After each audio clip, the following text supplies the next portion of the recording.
నమస్తే. లా excellence Telugu current అఫైర్స్కి స్వాగతం.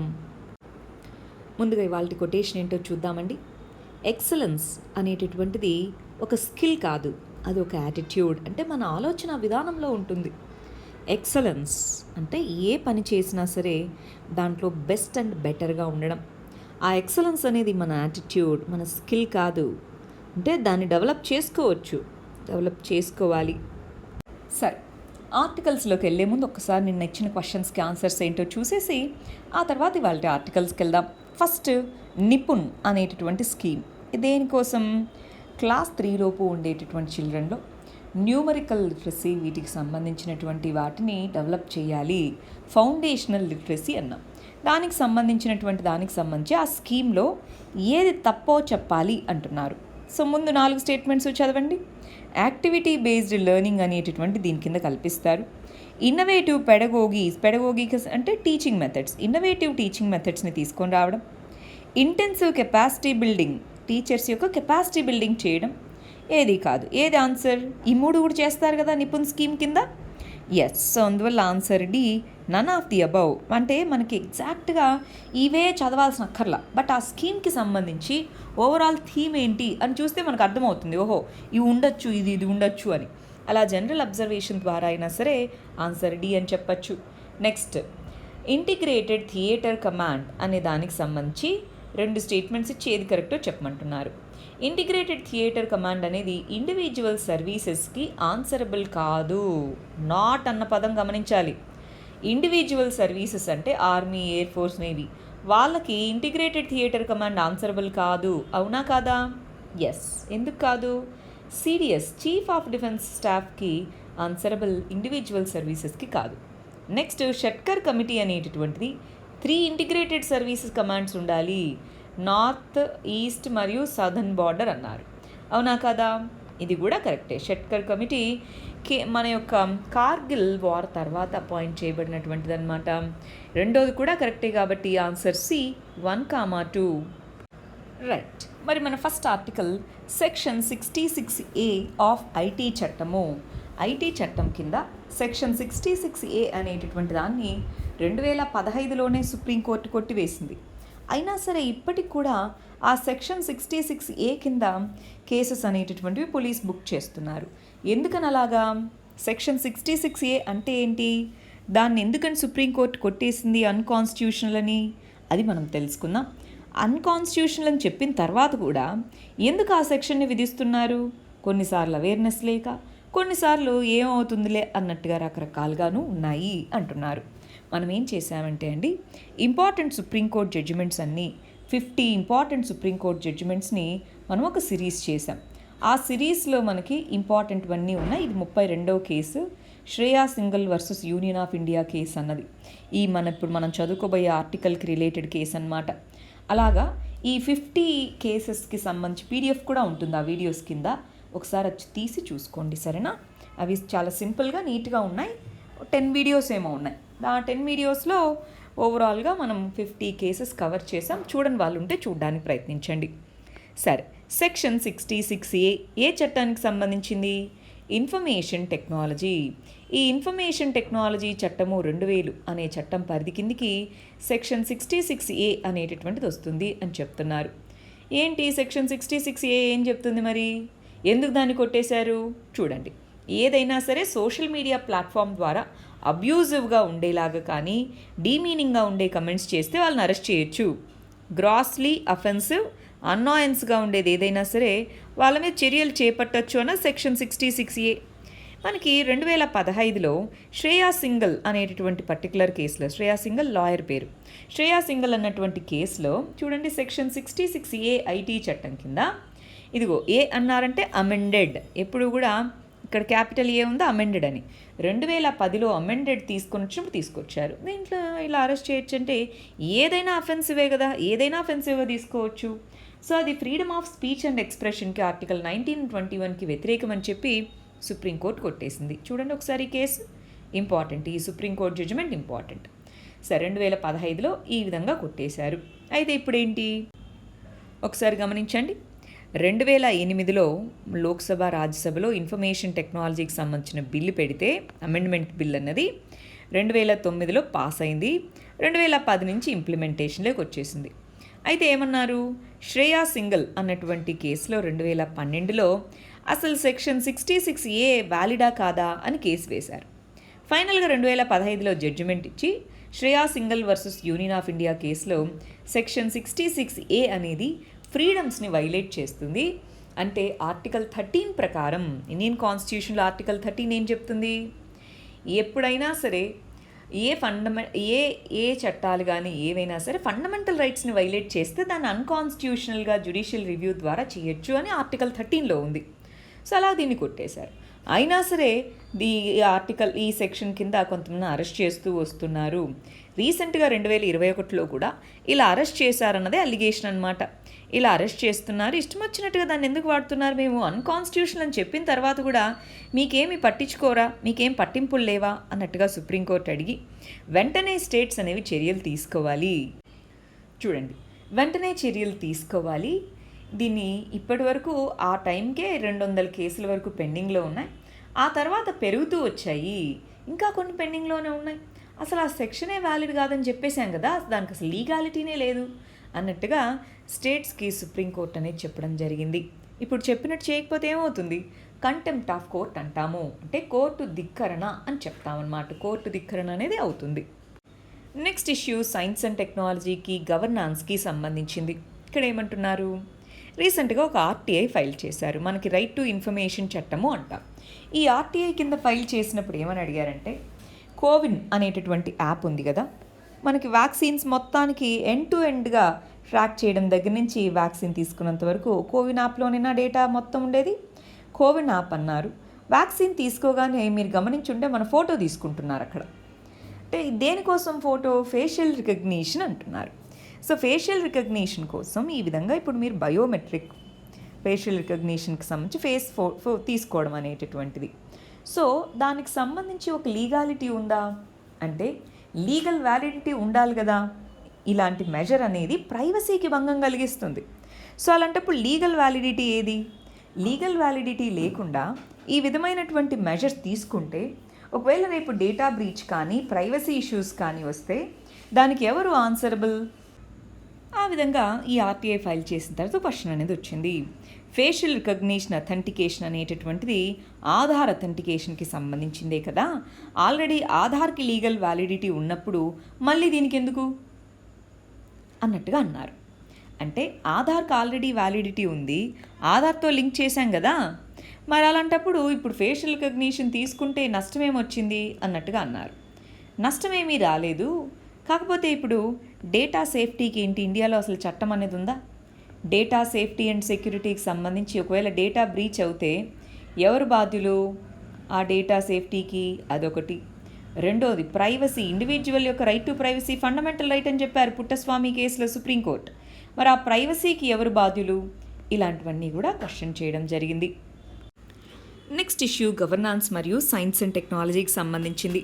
ఇక్కడ ఏమంటున్నారు, ఇప్పుడు వైరస్కి సంబంధించి వైరస్ యొక్క ఆరిజిన్, కోవిడ్ అనేటటువంటి వైరస్ యొక్క ఆరిజిన్ ఏంటి, దాన్ని సైంటిఫిక్ పద్ధతుల్లో చూడాలే కానీ పొలిటిసైజ్ ఎందుకు చేస్తున్నాము అన్నది ఇక్కడ ఇష్యూ.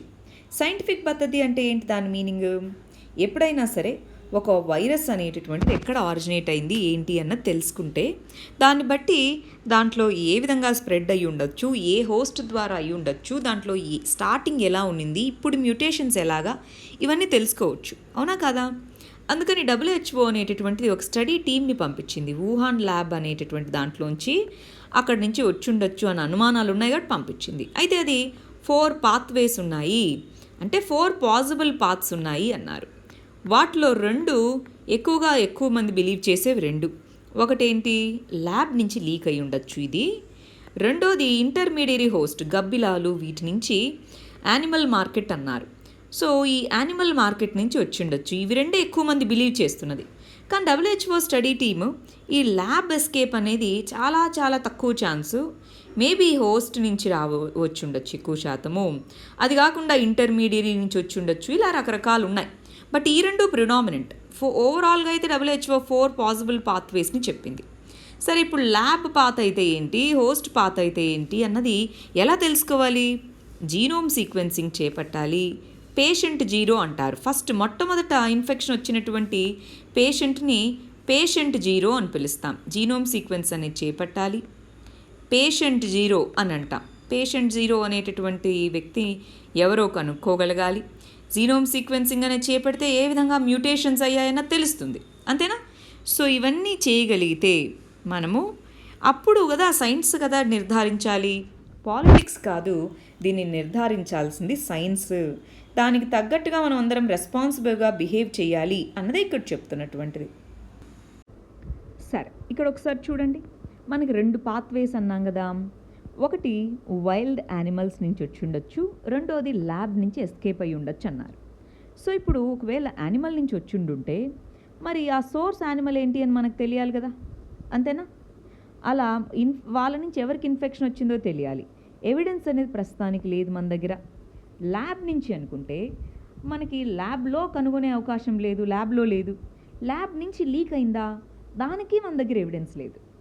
సో ఇలా ఎవిడెన్స్ లేకుండా, పొలిటిసైజ్ చేయకుండా ఎవిడెన్స్ గ్యాదర్ చేసేలాగా ఇప్పుడు చైనాలో ఫస్ట్ కేసు అక్కడ కనుగొన్నారు కాబట్టి చైనా యొక్క కోఆపరేషన్ అవసరం.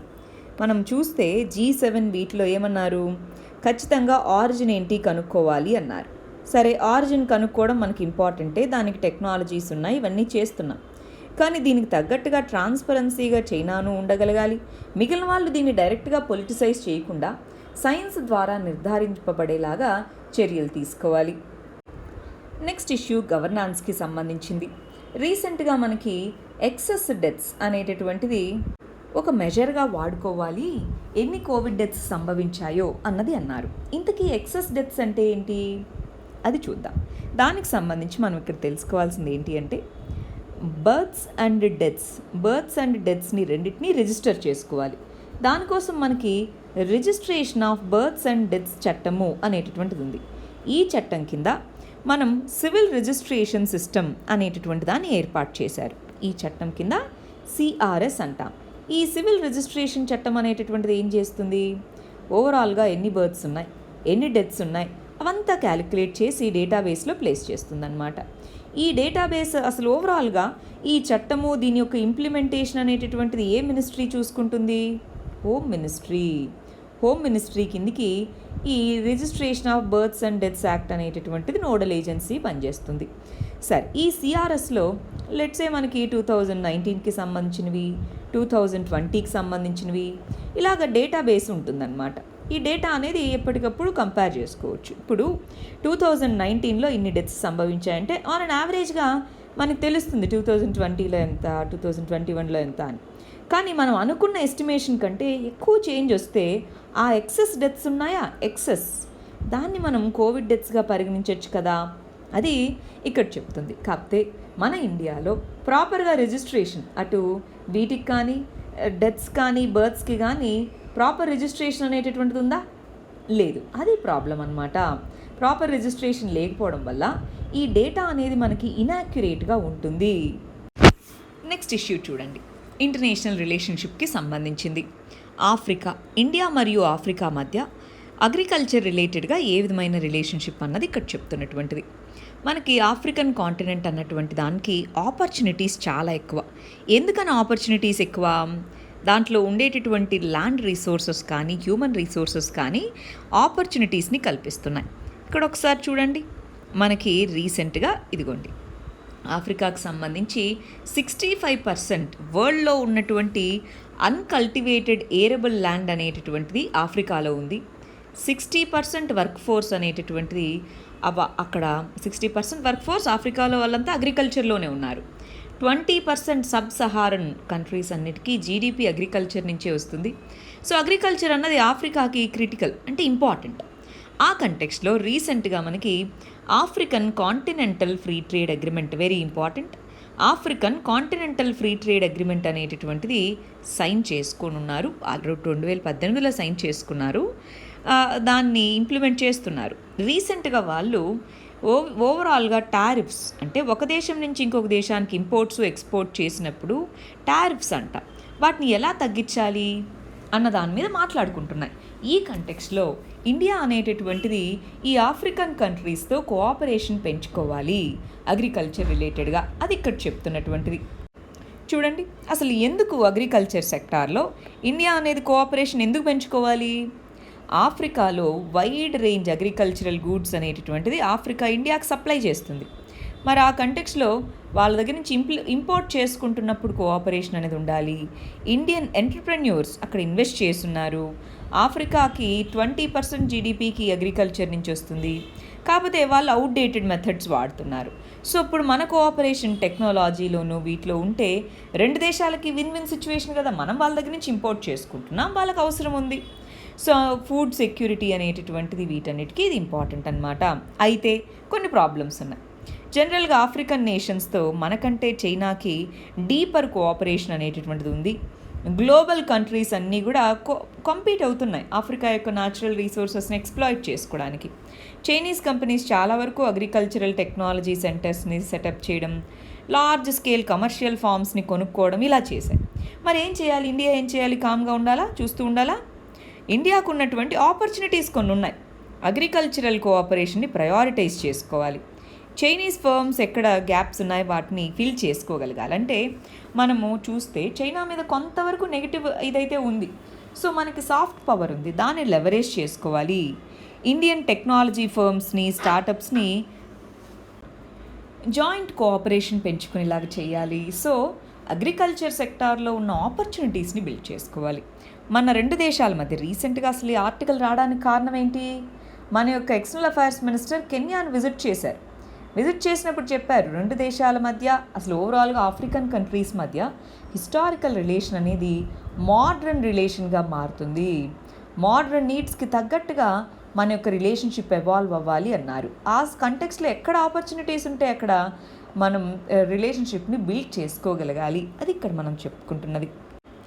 నెక్స్ట్ ఇష్యూ పాలిటిక్స్ సంబంధించింది. నేషనల్ లెవెల్ జ్యుడిషియరీ అనేటటువంటిది వర్క్ అవుతుందా అంటున్నారు. మనకి రీసెంట్గా యూనియన్ గవర్నమెంట్ అనేటటువంటిది ఆల్ ఇండియా జ్యుడిషియల్ సర్వీసెస్ అనే దాని గురించి మాట్లాడారు.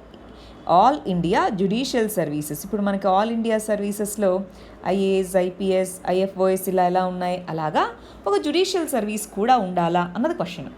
ఆల్ ఇండియా జ్యుడిషియల్ సర్వీసెస్ అంటే ఇది ఆఫీసర్స్ని రిక్రూట్ చేసుకునే ఒక మెకానిజం. యూపీఎస్సీ లాగా, UPSC civil services exam conduct చేస్తుంది కదా, అట్లా యూపీఎస్సీ కానీ ఏదైనా ఒక నేషనల్ బాడీ అనేది ఒక ఎగ్జామ్ని కండక్ట్ చేస్తుంది. పాన్ ఇండియా టెస్ట్ అన్నమాట ఇది. దీంట్లో క్లియర్ చేస్తే వాళ్ళని హైకోర్ట్స్లో, స్టేట్ గవర్నమెంట్స్కి లాయర్స్గా వీటిగా అపాయింట్ చేసేదానికి ఉంటుందన్నమాట. లాయర్స్గా జడ్జెస్, జ్యుడిషియల్ సిస్టమ్ అన్నారు. మరి ఈ ఆల్ ఇండియా జ్యుడిషియల్ సిస్టమ్ అనేటటువంటి దాని వెనక ఉన్నటువంటి లీగల్ సెటప్ ఏంటి, అంటే ఏ విధమైన లీగల్ ప్రొవిజన్స్ అనేటటువంటివి దీనికి ఉన్నాయి, మరి దీని యొక్క ప్రోస్ ఏంటి, ఇది ఎంతవరకు మంచిది, దీనికి ఏమన్నా నెగిటివ్స్ కూడా ఉన్నాయా, ఇలాంటివి మనం గమనించేద్దాం. ఇది ఇంపార్టెంట్ అండి. పాలిటీలో మెయిన్స్ క్వశ్చన్గా రావచ్చు. ఇవాళ నేను మీకు ఇది మెయిన్స్ క్వశ్చన్గా ఇస్తున్నాను కూడా. ఒకసారి బాగా చదివి రాయండి. ఇంకొకటి, మెయిన్స్ క్వశ్చన్స్కి ఆన్సర్స్ ఎలా రాయాలి అన్నది చాలామందికి డౌట్. మీరు మన క్లాస్ వినగానే రాయాలి అని కాదు ఉద్దేశం. మన క్లాస్ విన్నాక దాని గురించి కొంచెం చదివి అప్పుడు ఆన్సర్ రాయండి. రైట్? చూడండి, లీగల్ బ్యాకింగ్ ఏ విధంగా ఉంది ఆల్ ఇండియా జ్యుడిషియల్ సర్వీసెస్కి అని. ఆర్టికల్ 233(1) ఇండియన్ కాన్స్టిట్యూషన్లో ఏమన్నారంటే, స్టేట్ గవర్నర్ ఎవరు అపాయింట్ చేస్తారు మనకి హైకోర్టుకి, డిస్ట్రిక్ట్ కోర్ట్స్లో జడ్జెస్ని, వీటిని స్టేట్ గవర్నర్ ఎవరితో కన్సల్ట్ అయ్యి, హైకోర్టుతో కన్సల్ట్ అయ్యి. సో అది ఆర్టికల్ 233కి సంబంధించి. ఆర్టికల్ 3(1)(12) ప్రకారం ఏ సర్వీస్నైనా, ఆల్ ఇండియా సర్వీసెస్ ఏదైనా సరే తీసుకొని రావాలంటే రాజ్యసభ యొక్క స్పెషల్ పర్మిషన్తో, స్పెషల్ రెజల్యూషన్తో తీసుకొని రావచ్చు. 42వ రాజ్యాంగ సవరణ చట్టంలో ఆల్ అడ్మినిస్ట్రేషన్స్, అంటే ఒక సుప్రీంకోర్టు, హైకోర్టు అడ్మినిస్ట్రేషన్ తప్ప మిగిలిన వాటిని కన్కరెంట్ లిస్ట్లోకి తీసుకొచ్చింది. సో ఇంతకు ముందు కూడా చాలా law commissions all India judicial service ఉండాలి అన్నారు. ఎందుకని, ఏం బెనిఫిట్స్ అనేటటువంటిది ఈ all India judicial services provide చేస్తుంది. మనకి లోవర్ జ్యుడిషియరీలో మనకి హైకోర్టు కానీ వీళ్ళ యొక్క ఎక్సెసివ్ ఇంటర్వెన్షన్ అనేది లేకుండా ఉంటుంది. అపాయింట్మెంట్ ప్రాసెస్లో డిలే లేకుండా ఎప్పుడు వేకెన్సీస్ ఉంటే అప్పుడు నోటిఫికేషన్ వస్తుంది, అలా ఉంటుంది. క్వాలిఫైడ్ యంగ్ టాలెంటెడ్ పీపుల్కి కాంపిటేటివ్ ఎగ్జామ్ నేషనల్ లెవెల్లో ఎక్కడైనా పనిచేయచ్చు, ఆ విధంగా ఉంటుంది. ఓవరాల్గా జ్యుడిషియల్ వేకెన్సీస్ అవన్నీ తగ్గుతాయి కాబట్టి, క్వాలిటీ పెరుగుతుంది కాబట్టి జస్టిస్ డెలివరీ సిస్టమ్ బెటర్ అవుతుంది. కానీ కొన్ని కన్సర్న్స్ ఉన్నాయి. ఏమేమి ఉన్నాయి? ఫెడరలిజం యొక్క ప్రిన్సిపల్స్ ఇన్ఫ్రింజ్ అవుతాయి. ఇప్పటి వరకు డిస్ట్రిక్ట్ జడ్జెస్ అనేటటువంటిది ఎవరి చేతిలో ఉండింది? స్టేట్ గవర్నమెంట్ చేతిలో. ఇప్పుడు ఏమవుతుంది? సెంట్రల్ లెవెల్లో రిక్రూట్ చేస్తారు, ఇక్కడ అపాయింట్ చేస్తారు. అంటే ఇప్పుడు మళ్ళీ ఒక ఐఏఎస్ ఐపీఎస్ ఆఫీసర్స్ని అపాయింట్ చేసేది సెంటర్, వాళ్ళు పనిచేసేది మాత్రం స్టేట్స్లో, కానీ వాళ్ళ మీద కంట్రోల్ ఉండదు. అలాగే ఫెడరలిజంకి ఇబ్బంది కావచ్చు. ప్రమోషనల్ అవెన్యూస్, లోయర్ కోర్ట్స్ నుంచి ప్రమోషన్స్ ద్వారా ఫిల్ అయ్యే ఉన్నాయి ప్రస్తుతానికి, ఇప్పుడు అవి అవ్వవు. లాంగ్వేజ్ బ్యారియర్, ఇప్పుడు ఒక జడ్జిగా ఉన్నారు, ఏపీ నుంచి లెట్సే ఒడిస్సాకి వెళ్ళారనుకుందాం, ఒడియా రాదు, కానీ అక్కడ ఉన్న వాళ్ళు వచ్చి ఇంగ్లీష్లోనో ఇలా మాట్లాడతారా? లోకల్ లాంగ్వేజ్లో మాట్లాడతారు. సో కొంత సెంటిమెంట్స్ అనేవి ఉన్నాయి, కానీ ఇది ఎంతవరకు వ్యాలిడ్ అన్నది క్వశ్చన్. ఎందుకంటే ఆల్ ఇండియా సర్వీసెస్ అన్నీ కూడా ఇదే ఇష్యూ కదా, నేర్చుకుంటారు కదా. సరే, అది గుర్తుపెట్టుకోండి, నేర్చుకుంటారన్న విషయం గుర్తుపెట్టుకోండి. సోషల్ ఇంప్లికేషన్స్, రిజర్వేషన్ పాలసీస్ తీసుకొని రావాలి మార్జినలైజ్డ్ అండ్ డిప్రైవ్డ్ సెక్షన్స్కి. మరి ఇది ఎంతవరకు పనిచేస్తుంది అన్నది క్వశ్చనబుల్. ఇలాగ మనకి ఆల్ ఇండియా జ్యుడిషియల్ సర్వీసెస్, వాటి రిలేటెడ్ ఇష్యూస్ అనేటటువంటివి ఉన్నాయి. Next issue conservation. గంగా రివర్ని కన్జర్వేషన్ చేయడం కోసం మనకి నమామి గంగే అనే ప్రోగ్రాం ఉంది. ఆ నమామి గంగే అనేటటువంటి ప్రోగ్రామ్ని క్లీన్ గంగా మిషన్ అని కూడా పిలుస్తారు. అది రీసెంట్గా ఒక పాలసీ డాక్యుమెంట్ని రిలీజ్ చేసింది. ఏమని? ఇదిగో మన యొక్క కొన్ని గైడ్ లైన్స్ని పాటించాలి. National mission for clean Ganga అనేది కొన్ని గైడ్ లైన్స్, కొన్ని గైడ్ డాక్యుమెంట్స్ అనేవి తీసుకొచ్చారు. వాటిలో ఏమన్నారంటే, ఈ ప్రాంతాల్లో గంగా రివర్ క్లీన్ అవ్వాల్సిన ప్రాంతాల్లో కొన్ని ప్రొవిజన్స్ తీసుకొని రావాలి అన్నారు. ఏమేంటి? నేషనల్ వాటర్ పాలసీని తీసుకొని రావాలి, రివర్ సెన్సిటివ్గా ప్లాన్స్ అనేవి ఉండాలి, కొన్ని చోట్ల ఎంక్రోచ్ చేస్తున్నారు, వాళ్ళకు ఆల్టర్నేటివ్ ల్యాండ్ అనేది ఇవ్వాలా, ఇవన్నీ కూడా చూస్తూ అడిషనల్గా ముందు ఉన్నాయి. పొల్యూషన్ని కంట్రోల్ చేయాలి, రివర్ ఫ్లో అయ్యే ప్రదేశాల్లో అఫారెస్టేషన్కి వెళ్ళాలి, కమ్యూనిటీ అవేర్నెస్ని తీసుకొని రావాలి. ఇలాగ నమామి గంగే అనే ప్రోగ్రామ్ అనేది చాలా కాంప్రిహెన్సివ్ ప్రోగ్రామ్, అది ఉంది. దానికి అడిషనల్గా ఈ విధమైన గైడ్లైన్స్ని తీసుకొని రావాలి అన్నట్టుగా ఈ policy document national clean Ganga mission అనేటటువంటిది ఇవ్వడం జరిగింది. మనకి ఓవరాల్గా 5 రాష్ట్రాల్లో 5 స్టేట్స్లో గంగా రివర్ ఫ్లో అవుతుంది. చూడండి, ఇక్కడ నుంచి 5 స్టేట్స్లో గంగా రివర్ ఫ్లో అవుతుంది. ఈ 5 స్టేట్స్లో 97 సిటీస్ని గుర్తించి ఆ సిటీస్లో సిటీస్ దగ్గరగా ఏ విధంగా కంబైన్డ్ ఇంటిగ్రేటెడ్ ప్లాన్స్ తీసుకొని రావాలి ఈ పద్ధతుల్లో అన్నది ఈ గైడ్ డాక్యుమెంట్ యొక్క ఇంపార్టెంట్ పాయింట్స్ అన్నమాట. నెక్స్ట్ ఇష్యూ ఇంటర్నేషనల్ రిలేషన్స్కి సంబంధించింది. 1000 మంది దాకా ఆఫ్ఘనిస్తాన్ ట్రూప్స్ తజికిస్తాన్ అనేటటువంటి దేశానికి అక్కడి నుంచి పారిపోయారు అంటున్నారు. ఏంటి ఇక్కడ విషయం ఏంటి?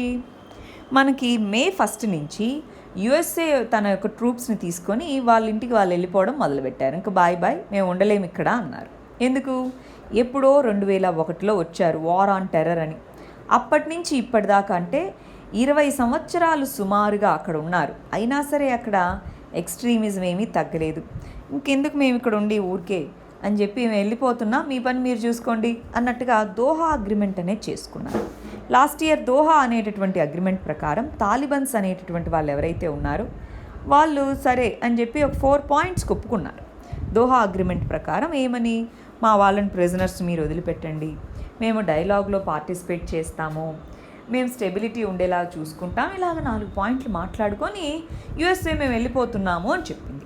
ఎప్పుడైతే మే 1 నుంచి ట్రూప్స్ని వెనక్కి తీసుకోవడం మొదలుపెట్టిందో అప్పటి నుంచి ఈ ఆఫ్ఘాన్లో ఉండేటటువంటి తాలిబాన్ ఫోర్సెస్ వాళ్ళు ఆల్రెడీ పాకిస్తాన్ బౌండరీతో ఉండే ఈ నార్త్ వెస్ట్ ప్రాంతాల్లో వాళ్ళు స్ట్రాంగే, సౌత్ వెస్ట్ ప్రాంతాల్లో స్ట్రాంగే.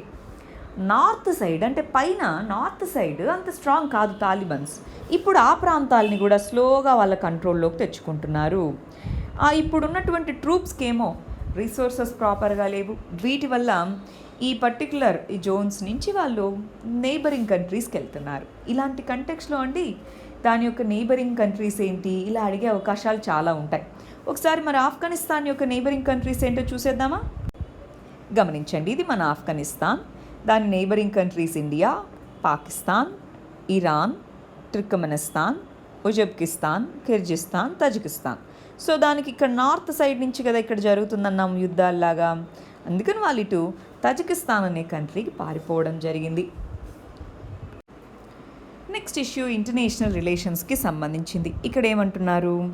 140 మంది స్కూల్ చిల్డ్రన్ని, స్కూల్ స్టూడెంట్స్ని నైజీరియాలో కిడ్నాప్ చేశారు అని చెప్తున్నారు. నైజీరియా అనేటటువంటి చూడండి వెస్ట్ ఆఫ్రికన్ కంట్రీ, దాని చుట్టూ నైజర్ అని, చాద్ అని, సెంట్రల్ ఆఫ్రికన్ రిపబ్లిక్ అని, క్యామరూన్ అని ఇలాగా వివిధ దేశాలు దాని చుట్టూ ఉన్నాయి. ఈ నైజీరియా అనే కంట్రీలో వివిధ రకాలైనటువంటి టెర్రర్ గ్రూప్స్ అనేటటువంటి ఉన్నాయి. బొకో హరం అనేటటువంటి గ్రూప్ 2014లో 300 మంది స్కూల్ చిల్డ్రన్, వాళ్ళలో మేజర్లీ గర్ల్స్ని కిడ్నాప్ చేసి వాళ్ళని సెక్స్ స్లేవ్స్ గాను, ర్యాన్సమ్ అంటే వీళ్ళని వదిలిపెట్టాలంటే మా వాళ్ళని అరెస్ట్ చేసిన వాళ్ళని వదిలిపెట్టాలి ఇలాగ అడగడం మొదలుపెట్టారు. ఇప్పుడు మళ్ళీ ఇది ఒకసారి కాదు, ఇది రెండోసారి కాదు, 4వ రీసెంట్గా ఇంతమంది స్కూల్ చిల్డ్రన్ని కిడ్నాప్ చేయడం అన్నమాట. ఒకసారి ఊహించండి వాళ్ళ లైఫ్ ఏమవుతుంది, ఎలా ఉంటుంది అని చెప్పేసి, రైట్? సో ఈ కంటెక్స్లో అసలు ఆఫ్రికాలో చాలా వరకు ఐఎస్ కానీ ఇస్లామిక్ స్టేట్ ఇవన్నీ స్ట్రెంగ్తన్ అవుతున్నాయి, లోకల్ గ్రూప్స్కి వాటికి తోడవుతున్నాయి. ఈ సందర్భంలో మరి యునైటెడ్ నేషన్స్ సెక్యూరిటీ కౌన్సిల్ వీళ్ళు ఏం చేస్తుంటారు? వాళ్ళని ఎందుకు తీసుకొచ్చాం మనం? అసలు మనకంటూ ఒక భద్రతా మండలి అనేది ఎందుకని? ఇలాంటి వాటిలో ఏం చర్యలు చేపట్టకపోతే ఎలాగా? ఎంత వీలైతే అంత త్వరగా, ఎంత ఫాస్ట్గా అంత వీలైతే అంత త్వరగా చేయగలగాలి. నెక్స్ట్ మనం 7th సంబంధించిన ఆర్టికల్స్. ఫస్ట్ వన్ పాలిటీకి సంబంధించింది. క్యాబినెట్ రీషఫల్ చేస్తున్నారు, ఈ కంటెక్స్లో న్యూ గవర్నర్స్ని అపాయింట్ చేస్తున్నారని చెప్తున్నారు. ఇక్కడ మనం గమనించాల్సిన విషయం ఏంటి? రేపు మనకి రేపటి న్యూస్ పేపర్లో తెలుస్తుంది ఎవరెవరిని క్యాబినెట్ మినిస్టర్స్గా చేశారు ఏంటి, ఇవంతా మనం రేపు చదువుతాం. బట్ ప్రస్తుతానికైతే 8 మంది గవర్నర్స్ని అపాయింట్ చేశారు. ఎవరు అపాయింట్ చేస్తారండి? మనకి ఆర్టికల్ 153 ఏం చెప్తుంది? ప్రతి రాష్ట్రానికి ఒక గవర్నర్ ఉండాలని. ఆర్టికల్ 155 అనేటటువంటిది ఆ గవర్నర్ని ప్రెసిడెంట్ ఆఫ్ ఇండియా తన యొక్క ఆమోద ముద్ర ద్వారా ఏర్పాటు చేస్తారు అని ఉంటుంది. అవునా? గవర్నర్ని ఆమోదం చేసేది ఎవరు? President of India. Governor dual capacity, 1 centre యొక్క రిప్రజెంటేటివ్ గాను, 2 స్టేట్ యొక్క కాన్స్టిట్యూషనల్ హెడ్ గాను పనిచేస్తారు. మరి ఇప్పుడు చూడండి, గవర్నర్స్ని అపాయింట్ చేయడం, క్యాబినెట్ని రీషఫల్ చేస్తున్నారు. ఆ సందర్భంలో గవర్నర్ యొక్క అపాయింట్మెంట్ అంటే అక్కడ మేము నీ క్యాబినెట్ సీట్ ఇవ్వలేము, నువ్వు వెళ్ళి అక్కడ గవర్నర్గా అన్నా ఉండు అన్నట్టుగా పంపించడమేనా? ఎస్. అంటే మనకి సర్కారియా కమిషన్ అని, పూంచీ కమిషన్ అని వివిధ కమిషన్స్ ఉన్నాయండి. వాళ్ళందరూ ఏం చెప్తారు? గవర్నర్స్ని అడ్హాక్గా అపాయింట్ చేయడము లేదా అడ్హాక్గా రిమూవ్ చేయడం అనేటటువంటిది కరెక్ట్ కాదు. ఆ స్టేట్స్ యొక్క ముందుగా స్టేట్స్ వాళ్ళ యొక్క సీఎంస్తో మీరు ముందుగా అడగండి ఏంటి ఎలా ఉంది అని చెప్పి, ఆ తర్వాత మీరు ఇలా చేస్తే బాగుంటుంది అన్నది వాళ్ళు ఇచ్చినటువంటి వన్ ఆఫ్ ది రికమెండేషన్స్. అవి పాటించాలా? సార్ మీరు గమనించండి, క్యాబినెట్ రీషఫల్ చేస్తున్నప్పుడు వాళ్ళని తీసుకెళ్ళి గవర్నర్స్గా పెట్టడం జరిగింది. ఇక్కడ సర్కారియా కమిషన్ ఇంకొక రికమెండేషన్ కూడా ఇచ్చిందండి. సెంటర్ స్టేట్ రిలేషన్స్కి సంబంధించి యాక్టివ్ పాలిటిక్స్లో ఉన్నోళ్ళని గవర్నర్స్గా వద్దు అంది. కానీ ఇప్పుడు వీళ్ళని అపాయింట్ చేయడం అంటే యాక్టివ్ పాలిటిక్స్లో ఉన్న వాళ్ళని అపాయింట్ చేయడం అనేనా కాదా? సో ఒకసారి వీలైతే గవర్నర్ రిలేటెడ్ ఆస్పెక్ట్స్ మీద పాలిటీ టెక్స్ట్ బుక్ ఓపెన్ చేసుకొని ఇవన్నీ చదివి పెట్టేసుకోండి. నెక్స్ట్ ఇష్యూ, రీసెంట్గా మనకి స్టాన్ స్వామి అనేటటువంటి వ్యక్తి చనిపోయారు. సో దానికి సంబంధించిందనమాట. ఇక్కడ ఏమన్నారు? 2018లో మనకి భీమా కొరెగాన్ అనేటటువంటి బ్యాటిల్, యుద్ధం అంటారు. సో ఈ భీమా కొరెగాన్ అనేటటువంటి బ్యాటిల్ జరిగి 200 సంవత్సరాలు అయిన సందర్భంగా మహారాష్ట్రలోని భీమా కొరెగాన్ అనేటటువంటి ప్లేస్లో వాళ్ళు ప్రతి సంవత్సరం కూడా ఎలగార్ పరిషత్ అంటారు. ఎలగార్ పరిషత్ అనేటటువంటి దాన్ని జరుపుకుంటారు. అంటే దేనికోసం ఈ ఎలగార్ పరిషత్ అనేది? భీమా కొరెగాన్ అనే బ్యాటిల్ని పురస్కరించుకొని ఎలగార్ పరిషత్ అనేటటువంటి జరుపుతారు. ఎందుకని అసలు ఆ బ్యాటిల్ని ఎందుకు అంత గుర్తుంచుకుంటారు? బ్రిటిష్ వాళ్ళ టైంలో మనకి బ్రిటిష్ ఫోర్సెస్ అక్కడ ఉన్నటువంటి మరాఠాస్, అప్పుడు మరాఠా పవర్ ఉన్నప్పుడు బ్యాటిల్ జరిగింది. ఈ భీమా కొరెగాన్ బ్యాటిల్లో మరాఠా సైడ్ నుంచి కొంతమంది, బ్రిటిష్ సైడ్ నుంచి ఉన్న వాళ్ళలో ఎక్కువ మంది మహర్ కమ్యూనిటీకి సంబంధించిన వాళ్ళన్నమాట. సో ఫైటింగ్లో బ్రిటిష్ సైడ్ నుంచి విన్ అయ్యారు. సో దాన్ని అక్కడున్న లోకల్గా ఎలా చూస్తారంటే, మరాఠాస్ అనే పవర్ఫుల్ గ్రూపు వీళ్ళ మీద వీళ్ళు విన్ అయ్యారు అన్నటువంటి చూస్తారు. అందుకే దీన్ని ఎవ్రీ ఇయర్ ఇది జరుపుతూ ఉంటారనమాట. 200 సంవత్సరాలు అయిన సందర్భంగా ఇక్కడ గ్యాదర్ అవ్వడము, అక్కడ వైలెన్స్ జరగడము, దీంతో NIA నేషనల్ ఇన్వెస్టిగేటింగ్ అథారిటీ అనేది ఈ వైలెన్స్ వెనక ఉన్న వాళ్ళని కొంతమంది అరెస్ట్ చేస్తామని చెప్పింది. అప్పుడు ఏమందంటే అర్బన్ నక్సల్స్ అందనమాట. అర్బన్ నక్సల్స్ అంటే ఏంటి, మనకి సిపిఐ మావోయిస్ట్ పార్టీ అనేటటువంటిది బ్యాండ్ ఆర్గనైజేషన్. ఆ మావోయిస్ట్కి రిలేషన్స్ ఉండేటటువంటి కొంతమంది ఇంటలెక్చువల్స్ వీళ్ళని చెప్పేవాళ్ళు వీళ్ళు అర్బన్ నక్సల్స్ అని చెప్పి వాళ్ళని అరెస్ట్ చేసి బెయిల్ రాకుండా జైల్లో పెట్టింది. చాలామందిని అరెస్ట్ చేశారు. వాళ్ళలో స్టాన్ స్వామి అనే వ్యక్తి కూడా ఒకరనమాట. ఆయనేమో ట్రైబల్ రైట్స్ వాటి కోసం ఫైట్ చేస్తున్న వ్యక్తి అని చెప్తారు. మరి ఈ కంటెక్స్లో బెయిల్ రాకుండా 80 years పైన ఉన్నటువంటి వ్యక్తి మెడికల్ ఫెసిలిటీస్ కోసం బెయిల్ అడిగినా కూడా ఇవ్వలేదు. ఇప్పుడు హాస్పిటలైజ్ అయ్యారు, చనిపోయారు. సో ఈ కంటెక్స్లో ఇది ఇన్స్టిట్యూషనల్ డెత్తేనా అన్నట్టుగా దీన్ని క్వశ్చన్ చేస్తున్నారనమాట. నెక్స్ట్ ఇష్యూ కల్చరల్ జీనోసైడ్ అన్నారు. రీసెంట్గా మన కెనడాలో మాస్ గ్రేవ్స్ అనేటటువంటి, అంటే ఎక్కువ మంది చనిపోయిన గుట్టలుగా ఉండే శవాల సమూహాలు, స్కెలిటన్స్ ఇప్పుడు కాదు ఎప్పుడో కనిపించాయన్నమాట. సో ఈ కంటెక్స్లో ఇక్కడ దీనికి సంబంధించి మాస్ జీనోసైడ్ లేదా కల్చరల్ జీనోసైడ్ అంటున్నారు. కెనడాలో మనము ఇండిజినస్గా అక్కడ ఉండేటటువంటి వాళ్ళు, అంటే అక్కడ ఆ ప్రాంతానికి సంబంధించిన వాళ్ళు ఇప్పుడు ఎక్కువగా యుఎస్లో కానీ ఇక్కడ ఉన్న వాళ్ళంతా ఎవరు, అవుట్ సైడర్స్, యూరోపియన్స్, వాళ్ళు వెళ్ళి సెటిల్ అయిన వాళ్ళు కెనడాలో కానీ వీళ్ళంతా. సో అక్కడ ఉండేటటువంటి వాళ్ళని సావేజెస్, అంటే వీళ్ళ కల్చర్ తెలీదు, ఇలాగ మా కల్చర్ నేర్పించాలి ఇలాగని చెప్పేసి కొన్ని స్కూల్స్ని వీటిని స్టార్ట్ చేశారు. రెసిడెన్షియల్ స్కూల్స్ అని బలవంతంగా పిల్లల్ని తీసుకెళ్ళి దాంట్లో జాయిన్ చేయడం, వాళ్ళు అక్కడ చనిపోవడము, వాళ్ళ లాంగ్వేజే మాట్లాడాలి, వాళ్ళ కల్చర్తోనే ఉండాలి అన్నట్టుగా ఇక్కడి నుంచి బయట నుంచి వెళ్ళిన వాళ్ళు అక్కడ ఫోర్స్ చేయడము, ఇలాగా జీనోసైడ్స్ అనేటటువంటివి జరిగాయి. 2008లో అక్కడ ట్రూత్ అండ్ రీకన్సీలియేషన్ కమిటీ, అలాగా ఎప్పుడు 1800s 1900sలో ఇవన్నీ జరిగాయి. ట్రూత్ అండ్ రీకన్సీలియేషన్ కమిటీ అనే దాన్ని 2008లో వేస్తే అది చెప్పింది ఇది ఒక మాస్ జీనోసైడ్గా చెప్పచ్చు, లాస్ట్ సెంచరీలో జరిగిన దాన్ని అన్నట్టుగా అన్నమాట. రీసెంట్గా దానికిను క్షమాపణ చెప్పారు. అయినా సరే మళ్ళీ ఇప్పుడు ఈ మాస్ గ్రేవ్స్ అనేటటువంటివి బయటపడడం అసలు ఎంత లార్జ్ స్కేల్లో అక్కడ ఆ వైలెన్స్ అనేది ఉంటుందో మనం తెలుసుకోవచ్చు. Next issue federalism, new politics అంటున్నారు. రీసెంట్గా మనకి మూడవ ఫ్రంట్ అంటున్నారు. మూడవ ఫ్రంట్ ఏర్పాటు అంటున్నారు, బాగుంది. కానీ ఎవరు ఏర్పాటు చేయాలి? అసలు మనకి థర్డ్ ఫ్రంట్ అనేటటువంటిది అన్ని రీజనల్ పార్టీస్ కలిసి ఆర్ మేజర్ రీజనల్ పార్టీస్ కలిసి అటు యూపీఏ ఇటు ఎన్డీఏకి ఆల్టర్నేటివ్స్గా తీసుకొని రావాలి రీజనల్ పార్టీస్ అన్న ప్లాన్ అయితే ఎప్పటి నుంచో ఉంది.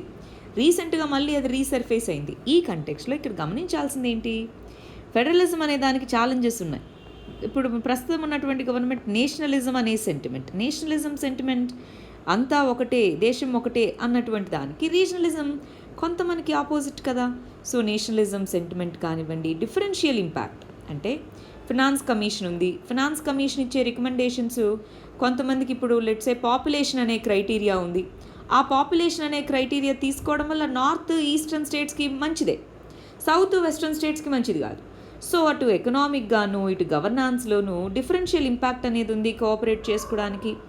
మూడోది, అసలు ఈ ఫెడరలిజం అనేటటువంటి కాన్సెప్ట్ని పొలిటికల్ బెనిఫిట్స్ కోసం వాడుకుంటున్నారు, ఇండివిజువల్ పొలిటికల్ బెనిఫిట్స్ కోసం వాడుకుంటున్నారు తప్ప ఒక పొలిటికల్ మెచ్యూరిటీతో, ఫర్ ఎగ్జాంపుల్ ఇప్పుడు జమ్మూ అండ్ కాశ్మీర్ బైఫర్కేషన్ కానీ ఇలా సిఏఏ కానీ ఏదన్నా సరే వాటిని అన్ని పార్టీస్ కలిసికట్టుగా చేసేది లేదు. సో పొలిటికల్ మెచ్యూరిటీ తక్కువ ఉండడం, నేషనలిజం వర్సెస్ ఫెడరలిజం అనేది వెళ్ళడం, డిఫరెన్షియల్ ఇంపాక్ట్ ఉండడం, ఇలాంటి ఇష్యూస్ ఉన్నాయి. కానీ రీసెంట్గా మనం చూస్తే ఫిస్కల్ క్రైసిస్ అనేటటువంటిది ఉంది. ఈ ఫిస్కల్ క్రైసిస్ అంటే ఏంటి, జిఎస్టీలో ఇష్యూస్ ఇలాగా. దీంతో కనీసం రీజనల్ పార్టీస్ ఏకం అవ్వగలగాలి, లాంగ్ టర్మ్లో ఇవి స్ట్రెంగ్తెన్ చేసుకోవాలి. కానీ రీజనల్ పార్టీస్ వాళ్ళ ఐడియాలజీస్ వేరు, బెనిఫిట్స్ వేరు, వీటన్నిటితో ఈ థర్డ్ ఫ్రంట్ అన్నది మేబీ కలగానే మిగలచ్చు అన్నది ఒక వ్యూ పాయింట్ అన్నమాట. నెక్స్ట్ ఇష్యూ పాలిటిక్స్ సంబంధించింది. వేకన్సీస్ అంటే ఖాళీలు. వివిధ రకాల కాన్స్టిట్యూషనల్ బాడీస్ వాటన్నిటిలో వేకన్సీస్ ఉన్నాయి. ఫర్ ఎగ్జాంపుల్ ఎలక్షన్ కమిషన్ అనేది కాన్స్టిట్యూషనల్ బాడీయేనా, మరి కొన్ని statutory bodies NHRC national human rights commission కానివ్వండి, సిఐసి అంటాం, వీటన్నిటిలో వేకన్సీస్ ఉండడం అంటే దాని మీనింగ్ ఏంటి, ఇలాంటి వాటి యొక్క ఫుల్ ఫంక్షనింగ్ ఉండలేవు. అంటే ఈ వేకన్సీస్ని ఫిల్ చేయగలగాలి, అప్పుడే ఫుల్ గవర్నాన్స్ అనేటటువంటిది మనం చేయగలుగుతాము. రెండోది, ఈ వేకన్సీస్ని ఫిల్ చేసే దాంట్లో చాలా పొలిటికల్ కాంట్రవర్సీస్ వస్తూ ఉంటాయి. అలా కాకుండా ట్రాన్స్పరెన్సీతో కనుక వీటిని తీసుకొని వస్తే వేకన్సీస్ని ఫుల్గా కంప్లీట్గా ఫిల్ చేస్తూ ట్రాన్స్పరెన్సీతో కనుక మనం ముందుకు వెళ్ళగలిగితే ఏమవుతుంది, ఇది దేనికి లీడ్ చేస్తుంది? ఆ విధంగా ఉంటే అల్టిమేట్లీ గుడ్ గవర్నాన్స్, సుపరిపాలనకి దారితీస్తుంది. అందువల్ల వేకన్సీస్ ఉండడం అనేటటువంటిది, ఇప్పుడు ఎంతోమంది ప్రమోషన్స్ కోసం వెయిట్ చేస్తుంటారు, జాబ్స్ కోసం వెయిట్ చేస్తుంటారు, వాళ్ళ యొక్క మొరేల్ అనేటటువంటిది పోతుంది. ప్లస్ ఈ గవర్నాన్స్ ట్రాన్స్పరెన్సీ ఇష్యూస్ ఉండవు. సో అందువల్ల గుడ్ గవర్నాన్స్ రావాలంటే అల్టిమేట్లీ ఈ వేకన్సీస్ని ఎంత వీలైతే అంత త్వరగా, ఎంత ట్రాన్స్పరెంట్ మెథడ్లో వీలైతే అంత త్వరగా కంప్లీట్ చేయాలి. నెక్స్ట్ ఇష్యూ ఇంటర్నేషనల్ రిలేషన్స్కి సంబంధించింది. ఇథియోపియా అనేటటువంటి కంట్రీ డిస్ప్యూటెడ్ డ్యామ్. ఆ డిస్ప్యూటెడ్ డ్యామ్ ఏంటి, దాన్ని దేని మీద బిల్డ్ అయ్యింది అది మనం చూద్దాం. ఒక డ్యామ్ అనేటటువంటిది బ్లూ నైల్ అనేటటువంటి రివర్ మీద కట్టారు. గ్రాండ్ ఇథియోపియన్ రినైజాన్స్ డ్యామ్ అంటారు. దీన్ని కట్టిన తర్వాత దీన్ని క్రిటిసైజ్ చేస్తున్నారు. సూడాన్, ఈజిప్ట్ అనే దేశాలు వద్దు, దాంట్లో ఎక్కువ వాటర్ స్టోర్ అయితే కష్టమో, వద్దు అన్నట్టుగా క్రిటిసైజ్ చేస్తున్నారు. 10 సంవత్సరాల నుంచి ఇది కాంట్రవర్సీలోనే ఉంది. యునైటెడ్ నేషన్ సెక్యూరిటీ కౌన్సిల్ వరకు వెళ్ళిందనమాట. ఇంకా ఆ మ్యాటర్ అనేది అక్కడ పెండింగ్లో ఉంది. సో ఎంత వీలైతే అంత త్వరగా యుఎన్ఎస్సి డెసిషన్ తీసుకోవాలి, అది ఇక్కడ చెప్తున్నది. ఒకసారి ఈ డ్యామ్ ఎక్కడుంది, దాని యొక్క సిగ్నిఫికెన్స్ ఏంటి, ఇవి రెండు ఎందుకు వద్దుంటున్నాయి చూసేద్దామా. చూడండి, గ్రాండ్ ఇథియోపియన్ రినైజన్స్ డ్యామ్ అంటున్నా. మనకి ఇథియోపియా అయితే ఇక్కడ బ్లూ నైల్ అనే రివర్ ఇలా ఆరిజినేట్ అయ్యి ఇలాగా వెళ్తుంది. అదే లేక్ విక్టోరియా దగ్గర ఈ వైట్ నైల్ అనేది ఆరిజినేట్ అయ్యి ఇలా వెళ్తుంది. సూడాన్లో అవి రెండు కలిసి నైలు నదిగా ఏర్పడతాయి. ఇలా ప్రవహించి ఈ నైలు నది అనేది కైరో సిటీ గుండా ప్రవహించి మెడిటరేనియన్ సీలో కలుస్తుంది. అయితే ఇప్పుడు ఇక్కడ డ్యామ్ అనేది కడుతున్నారు. కట్టినప్పుడు ఈ వాటర్ ఫ్లో తగ్గుతుందా లేదా? వాటర్ ఫ్లో తగ్గితే అటు సూడాన్కి ఇటు ఈజిప్ట్కి నష్టమా కాదా? చూడాలి. ఇక్కడ కడుతున్నారు డ్యాము. సూడాన్, ఈజిప్ట్ అందుకే క్రిటిసైజ్ చేస్తున్నాయి, వద్దు ఇది అంటున్నాయి. సో వద్దు అని ఎందుకు అంటున్నాయి అంటే, ఈ రిజర్వాయర్ అనేటటువంటిది చాలా పెద్దది, హ్యూజ్ వాల్యూమ్ అనేటటువంటిది ఉంటుంది. దీనికి ఏ విధంగా ఇబ్బంది వచ్చినా సరే ఓవరాల్గా మేము లోవర్ రైపేరియన్ కదా, మాకు ఇబ్బంది అవుతుంది. వాటర్ నువ్వు అంతా దాన్ని అక్కడ స్టోర్ చేసి పెట్టేస్తే ఏ విధంగా మరి మాకు వాటర్ నీడ్స్ ఏంటి అన్నట్టుగా వాళ్ళు క్రిటిసైజ్ చేస్తున్నారు. ఇది multipurpose project, mainly hydro electricity ఇదన్నమాట. ఒకవేళ ఇది పూర్తిగా కంప్లీట్ అయ్యి కనుక ఇది చేస్తే ఇది ఆఫ్రికాలోనే లార్జెస్ట్ డ్యామ్ అవుతుంది. సరే, ఇవాళ మన లాస్ట్ ఇష్యూ ఎకానమీకి సంబంధించింది. రీసెంట్గా ఒపెక్ ప్లస్ అనేటటువంటి కంట్రీస్ అనేటటువంటివి మాట్లాడుకున్నాయి, కానీ వాళ్ళ మధ్య టాక్స్ అనేటటువంటివి కొలాప్స్ అయ్యాయి అని చెప్తున్నారు. అంటే వాళ్ళకు అంగీకారంకి రాలేదు అని. ఇందుకు ఈ ఒపెక్ అంటే ఎవరు? Organization of petroleum exporting countries అంట. ఈ ఒపెక్ కంట్రీస్ అనేటటువంటివి, ఒపెక్ ప్లస్ కంట్రీస్ అనేటటువంటివి ఏంటి? ఇంతకీ ఒపెక్ అంటే ఈ గ్రూపింగ్లో మెంబర్స్, ఆ గ్రూపింగ్లో మెంబర్స్ కాకుండా మేజర్ ఆయిల్ ప్రొడ్యూసింగ్ కంట్రీస్ ఉంటాయి ఉండవా? సో అవి ఒపెక్ ప్లస్ కంట్రీస్గా ఫామ్ అయ్యాయి. వీళ్ళిద్దరూ ఏమన్నారంటే ఆయిల్ సప్లై పెంచాలా తగ్గించాలా? క్రూడ్ ఆయిల్ సప్లై పెంచితేనేమో ప్రైసెస్ పడిపోతున్నాయి, తగ్గిస్తేనేమో ఇంపోర్టింగ్ కంట్రీస్ ఏమో అందరినీ తిడుతున్నాయి. ఏం చేయాలి? సప్లై కట్ డౌన్స్ ఎంతవరకు ఉండాలి ఏంటి? సప్లై కట్ డౌన్స్ ఎప్పటి వరకు ఉండాలి, ఎంత ఉండాలి? వీటి డిస్కషన్ కోసం వస్తే మరి సౌదీ అరేబియా ఏమో ఒక స్టాండ్ తీసుకుంది, ఇలా ఉండాలి అని. యుఏఈ అనేది ఇంకొక స్టాండ్ తీసుకుంది. వాటిద్దరి మధ్య కన్సెన్సస్ రాలేదు. మిగిలిన దేశాలు ఫైనల్గా అయితే కంక్లూజన్ ఏమీ రాలేదన్నమాట. ఒకసారి ఒపెక్ అంటే ఏంటి, ఒపెక్ ప్లస్ అంటే ఏంటో చూద్దాం. ఇప్పుడు ఏమవుతుందండి, ప్రైసెస్ పెరిగితే, ఆ క్రూడ్ ఆయిల్ ప్రైసెస్ పెరిగితే ఇన్ఫ్లేషన్ పెరుగుతుందా? ఎస్ఆర్ను? మనకి ఇండియా అనేటటువంటిది లార్జ్ ఇంపోర్టర్. సో ఈ కంటెక్స్ట్లో వీటి యొక్క ఆయిల్ ప్రైసెస్ పెరిగితే మనకి అల్టిమేట్గా దీని రిజల్ట్ ఏంటి అంటే ఇన్ఫ్లేషన్ అనేది పెరగడము. ఒకసారి ఒపెక్ కంట్రీస్ చూడండి, 13 దేశాలు ఉన్నాయి. వెనెజులా ఇలాగా 13 దేశాలు ఉన్నాయి. వాటికి అడిషనల్గా నాన్ ఒపెక్ కంట్రీస్ చూడండి. ఇక్కడ మన యొక్క రష్యా కానివ్వచ్చు, కజకిస్తాన్ కానివ్వచ్చు, ఇలాగా సూడాన్, ఇవన్నీ మెక్సికో, ఇవన్నీ నాన్ ఒపెక్ కంట్రీస్ అంట. ఇవి ఒక అగ్రిమెంట్కి రాలేదు, ఫెయిల్ అయ్యాయి అని చెప్తున్నారు. ఈ కంటెక్స్లో ఇండియా ఏమంది గుర్తుందామన్నా? మీరు మీ ఇష్టం వచ్చినట్టు ప్రైసెస్ పెంచుకుంటున్నారు, మా పరిస్థితి ఏంటి? మేము ఆల్టర్నేటివ్స్ చూసుకుంటాం. ఇప్పుడు ఇరాన్ మీద ఇన్ని రోజులు శాంక్షన్స్ ఉన్నాయి, యుఎస్ఏ శాంక్షన్స్ తీసేయగానే మేము ఆల్టర్నేటివ్స్ చూసుకుంటాము, డైవర్సిఫై అంటే మీ దగ్గర నుంచి కాకుండా వేరే వాళ్ళ దగ్గర నుంచి కొనుక్కోవడానికి ప్రయత్నిస్తాము అన్నట్టుగా ఇండియా చెప్పడం జరిగింది. ఇండియా వర్షన్ కూడా కరెక్టే. వాళ్ళ ఇష్టం వచ్చినట్టు వాళ్ళ యొక్క ఎకానమీస్ బాగుండాలి అని చెప్పి వాళ్ళు డెసిషన్స్ తీసుకుంటే మరి ఇంపోర్ట్ చేసుకునే కంట్రీస్ పరిస్థితి ఏంటి, అది కూడా ఆలోచించాలి. ఇది వాళ్ళకి మన మెయిన్స్ క్వశ్చన్ అండి. ఇవి మన ప్రిలిమ్స్ క్వశ్చన్స్.